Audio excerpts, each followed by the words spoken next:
Hello everyone, আমার চ্যানেলে আপনাদের সকলকে স্বাগত জানাই। আজকে আমি একটা দুর্দান্ত রেসিপি নিয়ে এসেছি, শোল মাছের কালিয়া।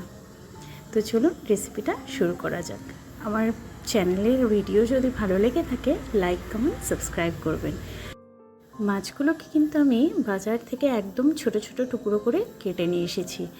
আমি যে রেসিপিটা করব এটাতে মাছগুলো একদম ছোট করেই রান্না করলে খুব ভালো লাগবে। কড়াইতে সাদা তেল গরম করে আমি এক এক করে মাছগুলো এপিট ওপিট করে ভেজে নেব, কিন্তু একদমই কড়া করে ভাজবো না। জাস্ট এরকম দিলাম, আবার উল্টো পিঠে ভেজে উঠিয়ে নেব। না ভাজলেও ভালো হতো, কিন্তু এটা তো একটু লাল লাল টাইপের মাছ, তাই অল্প একটু ভেজে নিতে হবে। তো এই যে আমার ভাজাও হয়ে গেছে। তো এক এক করে আমি সব দুই ব্যাচে মাছগুলো সব কিন্তু ভেজে উঠিয়ে নেব। শোল মাছ কে কে খেতে ভালোবাসেন অবশ্যই কিন্তু কমেন্টে জানাবেন।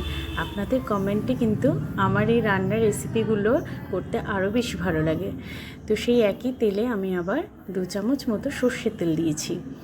তেলের মধ্যেই খানিকটা লবণ অ্যাড করে দিলাম, দিয়ে দিলাম আলুগুলো ভাজার জন্য। আলু কিন্তু বেশ অনেকক্ষণ ধরেই লাল লাল করে ভেজে নেব, যেহেতু সিদ্ধ করা আলু নয়, তো ঝোলেও অনেকক্ষণ ধরে সিদ্ধ করতে হবে, তো সেই জন্য বেশিক্ষণ ধরে এটা ভেজে নেব। তো আলু ভাজা হয়ে গেলে আমি একই তেলের মধ্যে ফোড়ন দিয়ে দিলাম জিরে আর কয়েকটা গোটা গরম মশলা। ফোড়ন থেকে মিষ্টি গন্ধ বেরোলে দিয়ে দিলাম 2 বড় মাপের পেঁয়াজ কুচি।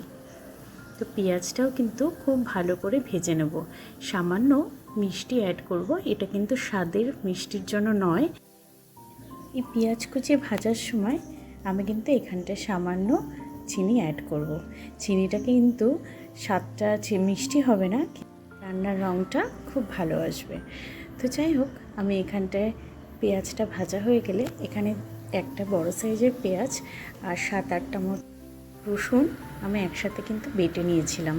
তো সেটা অ্যাড করার পরে আমি এবার সুন্দর করে কষিয়ে নেব।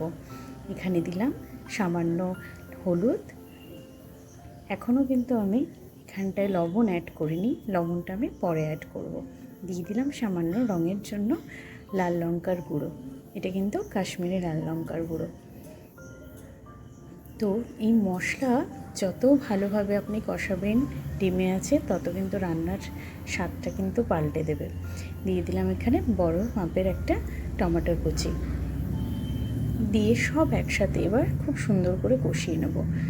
আমি এখানটা আবার অ্যাড করছি 1.5 চামচ মতো আদা আর জিরে বাটা।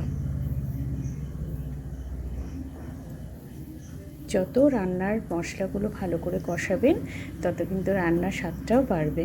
আমি এক সাইডে একটু গরম জল করে রেখেছিলাম, এবার সেই গরম জল সামান্য দিয়ে দিয়ে কিন্তু আমি কষাচ্ছিলাম। এবার আমি এখানটায় 1 চামচ মতো লবণ অ্যাড। তো এখানে দেখুন রান্না থেকে কিন্তু তেল ছেড়ে দিয়েছে। আমি আবার সামান্য গরম জল অ্যাড করলাম, মশলাটা কিন্তু আরও কষাতে হবে। তো মশলা কষাতে কষাতে আমি এখানটায় ভেজে রাখা আলুগুলো অ্যাড করে দেবো, দিয়ে এবার সব একসাথে কিন্তু আবার কষিয়ে নেব। তো এখানে আমার কিন্তু আলু দিয়েও মশলা কষানো হয়ে গেছে। এবার মাছগুলো এর মধ্যে দিয়ে দেবো। জলটা আমি একদমই লাস্টে দেব এবং খুবই সামান্য দেব। মাছগুলো কিন্তু মশলার সাথে খুব সুন্দর করে কষাতে হবে, যাতে মাছের মধ্যে মশলাগুলো মাছের মধ্যে চলে যায়। তো এই যে আমার মাছগুলো অ্যাড করা হয়ে গেছে। দেখুন রান্নার রঙটা কিন্তু খুব সুন্দর এসেছে। তো এইবার কিন্তু আমি 1 বাটি গরম জল এখানটা দিয়ে দিলাম। যে যেরকম ঝোল পছন্দ করেন গ্রেভি, সেরকম হিসেবে জলটা এখানে অ্যাড করবেন। তা আমি এখানটায় একদম ফুল ফ্লেমে এটা মিনিট 5-7 আমি কিন্তু ফুটিয়ে নেব। তো আমার রান্না কিন্তু এখানে একদম কমপ্লিট। ভালো থাকবেন, দেখা হবে পরে।